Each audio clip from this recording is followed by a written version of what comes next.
Hay consenso en las consultoras de que abril, la inflación de abril, va a marcar una desaceleración respecto al 3,4% de inflación de marzo. La pregunta es qué va a pasar con la inflación de mayo y cuánto de las medidas que está llevando a cabo el Ministerio de Economía, sobre todo con los servicios públicos, va a ayudar a que la inflación se acerque más al 2% que al 3%. Recordemos que AISA se fijó un nuevo tope. Mensualmente las boletas de AISA en el área metropolitana de Buenos Aires van a poder aumentar hasta un 3%, antes ese tope era del 4%. El gas, a su vez, esta semana se aplicó una bonificación extra del 25% y en el caso de la boleta de luz también se agregó una bonificación del 10,67% desde mayo hasta julio. ¿Qué consideran los analistas? Que todas estas medidas que está llevando a cabo el Ministerio de Economía con las diferentes empresas van a ayudar a que la inflación de mayo se acerque más al 2%. Y la semana que viene esta va a ser una reunión clave porque se va a reunir el directorio de YPF y va a definir qué hace con esa medida que por 45 días congeló el precio del combustible. Cuando YPF tomó la decisión de congelar el precio del combustible, el barril de Brent, que es el que se toma de referencia en la Argentina, estaba a $103. Va a haber que esperar a ver cuál es la evolución en estos días del precio internacional del petróleo para ver si YPF toma la decisión de aplicar nuevos aumentos o prolonga esta medida. Hablando del Congreso, ayer en la Cámara de Diputados, el gobierno envió un proyecto clave en donde busca redefinir los subsidios por zonas frías y también saldar deudas que existen entre las distribuidoras de energía eléctrica. Era un proyecto sobre el que habíamos hablado, que en gran parte la elaboración estuvo en manos del ministro del Interior, Diego Santilli, y algunos directivos de YPF. Y es una preocupación que tiene hace tiempo el Ministerio de Economía, Caputo, porque en todo el contexto internacional de aumentos de precios del petróleo y del gas, este fondo que en gran parte subsidia a muchas provincias de la Argentina el consumo de los hogares de gas, está siendo deficitario. Ahora lo que se busca es redefinirlo en el sentido de que solo reciban el subsidio una determinada zona geográfica de la Argentina, las provincias de la Patagonia, y también aquellos hogares que soliciten recibir el subsidio. Para eso tenés que tener ingresos menores a 3 canastas básicas. Esto se debe porque en el 2021, por el mismo Congreso, se amplió y pasaron a recibirlo provincias como Córdoba, Buenos Aires. Hay quienes denuncian que esto claramente tenía fines electorales en ese momento y que hoy esas provincias, esos sociales de esas provincias no tienen que recibir ese subsidio, y ponen el caso de las provincias del norte. En el mismo ejemplo, las provincias del norte podrían pedir un subsidio porque utilizan mucho más energía eléctrica, porque hace más calor en esas provincias. Bueno, en gran parte el gobierno quiere empezar a saldar esa cuenta, y también hay una cuestión respecto a las deudas que tienen las distribuidoras de energía eléctrica con CAMESA. Esto viene desde la época en donde no se autorizaban incrementos en las boletas. Esto llevaba a que las distribuidoras, como no les permitían aumentar las boletas, dejaran de pagar la CAMESA. Bueno, se generó una deuda que ahora buscan saldar. Bien. Bernardo. Nuevo escándalo en un consejo deliberante, en este caso en Villa Gesell, donde una concejal del PRO fue agredida directamente en plena sesión a botellazos. Otros concejales también fueron agredidos. El caso principal es el de Clarisa Armando, que es una legisladora del PRO de Libertad Avanza, que están allí asociados a nivel legislativo local en Gesell, un municipio que gobierna el peronismo. Acusan de todo lo sucedido a una patota del kirchnerismo que ingresó porque los concejales de la oposición se negaban a aprobar el presupuesto que habían mandado, un presupuesto que tenía, por ejemplo, aumento de tasas municipales de hasta un 80%, que creaba un impuesto a la nafta. Bueno, ahí vemos algunos de los momentos que se dieron, con especialmente el momento en el que le tiran un botellazo a esta concejal del PRO. Hubo repudio del partido, hubo repudio de diferentes sectores. Lo concreto es que es un capítulo más, como te digo, de los que solemos mostrar en consejos deliberantes del interior de la provincia de Buenos Aires, de otras provincias. Pasa en el Congreso, imagínate que pasa también en los consejos deliberantes. Ahí está Clarisa Armando, que es la legisladora del PRO. Le tiran agua, después le tiran un botellazo también cuando se va. Toda gente que ingresó al medio de la sesión, ¿no? Ahora, ¿quiénes? Porque ahí los que no son concejales, ¿quiénes son? Los que no son concejales, todo lo que hay un montón de gente que entró, que básicamente lo identifica como una patota del municipio. tenés los concejales están ahí mezclados porque ahí era precisamente donde se estaba desarrollando la sesión por el presupuesto. Y en este caso la que identifican, en la que muestran es Clarisa Armando, que después fue atendida y fue llevada en ambulancia porque también le tiran un botellazo, pero eso ya fue cuando sale en las afueras de la sesión. Que ve militantes básicamente militantes municipales, algún puntero político mezclado, municipio que gobierna Gustavo Barrera. Qué berreta que es todo. Es todo muy berreta. Es todo muy berreta y es un clásico ya. Directamente porque lo vemos repetidas veces en consejos deliberantes esto. Imagínate, si el Congreso berreta, imagínate lo que son los consejos deliberantes. Es lo mismo. Sí. En otro nivel es lo mismo. Sí. Es una sociedad completamente embrutecida, sin educación en todos los niveles, en todos los ámbitos. Lucrecia. Antonio, el ministro de Economía Caputo viajó con el presidente Milei a los Estados Unidos para participar de la conferencia anual del Instituto Milken. Hasta ayer no se sabía que Caputo integraba esta comitiva y cuando se conoce la noticia se generó cierta expectativa porque entre las oradoras aparece la titular del Fondo Monetario Internacional, Kristalina Georgieva. Ayer, lamentablemente, fue que estuvo Georgieva en la conferencia, así que no va a haber algún cruce con el ministro de Economía, o eso da a entender. Cuando vos consultás con fuentes del ministerio, aseguran que por el momento no hay ningún tipo de reunión bilateral, ya sea con la titular lo acompañó, del fondo, punto, nada más. lo va a acompañar, pero se trata de un evento clave en donde hay muchos inversores. En mayo del 2024, Caputo viajó a esta conferencia con Nicolás Posse, el entonces jefe de gabinete, y tuvo encuentros con diferentes inversores que se dieron a conocer. Así que se genera cierta expectativa por que en el día de hoy Caputo comunique algún tipo de reunión. Tiene por lógica, ahora los no. dos que viajaron, me parece que tiene lógica en la comitiva, Kirno y él. No, pero aparte se quedó... Karina Milei se quedó acá, un tema de reuniones políticas. ¿Qué es de la vida de Posse?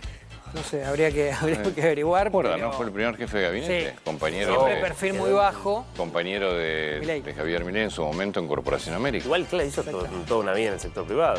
Claro, habrá vuelto seguramente a Corporación América también. Alguien que siempre tuvo un perfil bajísimo y que se va promediando 2024 cuando llega Guillermo Francos. A veces uno se olvida, pero sí, fue el que arrancó la gestión y los primeros 6 de San Luis y aquejado por lo que plantean desde San Luis como una caída importante en la coparticipación de 7,1% comparando el interanual en el primer cuatrimestre del año, toma la decisión de enviar a la legislatura provincial un proyecto para reformar los ministerios, la ley de ministerios, le pide la renuncia a todos los ministros y analiza bajar el gasto y bajarle los sueldos hasta en un 30% a sus funcionarios. Veremos en qué termina todo eso. Lo concreto es que esto también desata una suerte de crisis interna en el partido y en el espacio que Poggi lidera a nivel puntano, digamos, porque uno de sus aliados era otra vez Adolfo Rodríguez Sá. ¿Por qué digo otra vez? Porque... pero Poggi viene... Exacto. El origen de Poggi es Rodríguez Sá. Exacto. Viene de los Rodríguez Sá y tiene un primer mandato entre 2011 y 2015. Nada en San Luis. Nada es normal. No hay nada en San Luis que no venga de los Rodríguez Sá. Exactamente. Y sí, porque del 83 de en Alberto adelante te diría... o de Adolfo. O de Adolfo. Lo mismo. Sobre todo de Adolfo, especialmente que fue el más caudillo. Alberto también tuvo su etapa de gobernador, pero siempre el caudillo histórico fue Adolfo, desde el 83 en adelante te diría. Y bueno, 2011-2015 él había sido gobernador con el apoyo de los Rodríguez Sá y ahora en realidad le termina ganando al candidato que había puesto Alberto Rodríguez Sá, pero tenía el respaldo de Adolfo Rodríguez Sá dentro de una lista de Juntos por el Cambio, ¿se entiende? Poggi para mí era del gobierno de Alberto. Sí, pero después terminan peleados. Después terminan, los hermanos terminan enfrentados en varias veces en el tiempo, con candidatos diversos, y en la última elección, en 2023, Adolfo va dentro de la lista de Juntos por el Cambio, acompañando a Poggi, porque o era una lista aliada a Juntos por el Cambio, porque tampoco es estrictamente Juntos por el Cambio, pero es uno de los 10 gobernadores que llegan por el cambiemismo, de alguna manera, Poggi. Bueno, en ese contexto se abre una nueva crisis porque Rodríguez Sá directamente sale con un video en redes sociales en el que muchos entienden, o cayó mal en la gobernación, de que básicamente es un mensaje crítico hacia la gobernación de Poggi cuando venía siendo un aliado hasta hace muy poquito tiempo. Básicamente se encomienda a la Virgen en un mensaje que hace Rodríguez A en sus redes sociales. Lucrecia. Bueno, En este día tan importante para los trabajadores, quiero enviarles un saludo afectuoso a todos y cada uno de ellos y decirles que esta tarde iré hasta la Villa de la Quebrada a pedirle al Cristo que encontremos el camino en San Luis para que se aumenten los sueldos. Y les pido a todos los trabajadores que cuando estén en la Villa de la Quebrada o en Renca eleven una oración por este mismo motivo. Un saludo afectuoso para todos. Bueno, va a pedir ante la Villa de la Quebrada que aumenten los sueldos. Todo, ¿no? Está todo raro. Es un palito que le tira al propio gobierno provincial cuando en realidad el gobierno lo que está tratando es meter motosierra todo lo que puede porque no le dan los números. Es un gobierno, en general te diría, aliado del gobierno de Javier Milei por lo menos en los últimos 2 años. Siempre fue una provincia, en las últimas décadas fue una provincia muy ordenada, tanto con Adolfo Rodríguez A como con Alberto Rodríguez A. Teóricamente fue el gran valor que ha tenido y por eso muy ordenada en términos de números. Era de las pocas provincias de la Argentina, si no llegó a ser la única, superavitaria. ¿Sí? Bueno, Poggi era el hombre fuerte en términos de economía de Alberto. De Alberto. Y por eso llega a ese primer mandato entre 2011 y 2015. Después se diferenció y ahora se vuelve a diferenciar porque me parece que también hay un poco de ruido de cara a lo que viene el año que viene. Adolfo ya está pensando en 2027 tal vez y tiene alguna idea diferente a la de Poggi y por qué no volver a competir. Bueno. No sé. No sé, yo digo, yo no lo jubilo nunca. Nunca se les ocurre a los políticos retirarse, decir, bueno, hasta acá llegué. Sí. Bueno. Exacto. Lucrecia. Antonio, hay algunos números sobre la coparticipación, sobre lo que perdieron, y pongo en comillas, las provincias y la ciudad de Buenos Aires por la coparticipación. El cálculo es que desde enero hasta abril las provincias perdieron 1,3 billones de pesos por coparticipación. La recaudación tributaria hasta este momento es de 68 billones de pesos, de los cuales el 32% se coparticipa a las provincias. Ahora, es pérdida solo porque, o sea, la pérdida es directa por caída de recaudación. Es por caída de recaudación, que eso está asociado al nivel de actividad, porque gran parte de los impuestos que se coparticipan es el impuesto al valor agregado, el impuesto a las ganancias, débitos y créditos. Claramente la caída es por la caída en la actividad. Lo que pierden las provincias es por caída en la actividad. Muchas veces cuando el gobierno habla sobre lo que está sucediendo con la recaudación, y tiene razón, ellos dicen, bueno, la recaudación está cayendo porque nosotros también bajamos y eliminamos impuestos, que es verdad. Eso es cierto. Los derechos a exportación que bajó el gobierno al campo hacen que la recaudación caiga, pero en el caso puntual de las provincias son impuestos que están asociados a la actividad. Pero cuando vos mirás cuáles son las provincias que más perdieron en términos de coparticipación, aparece claramente la provincia de Buenos Aires con 270.000 millones de pesos en los primeros 4 meses del año. También la provincia de Córdoba con 107.000 millones de pesos. Y San Luis aparece entre las provincias que menos perdieron en lo que va del año. No está tan mal. Es la que menos perdió, ahí estamos viendo en pantalla, cerca de 28.000 millones de pesos. Claramente es una de las provincias que... Y ahí está la otra discusión, ¿no? Cuando uno habla de la coparticipación, la provincia de Buenos Aires es la que más pierde porque es la que más recibe. Claro. Pero si te pones... Es la que más genera también en esto. Claro. Pero ¿sabes cuál es el problema igual? Es culpa de los políticos esto.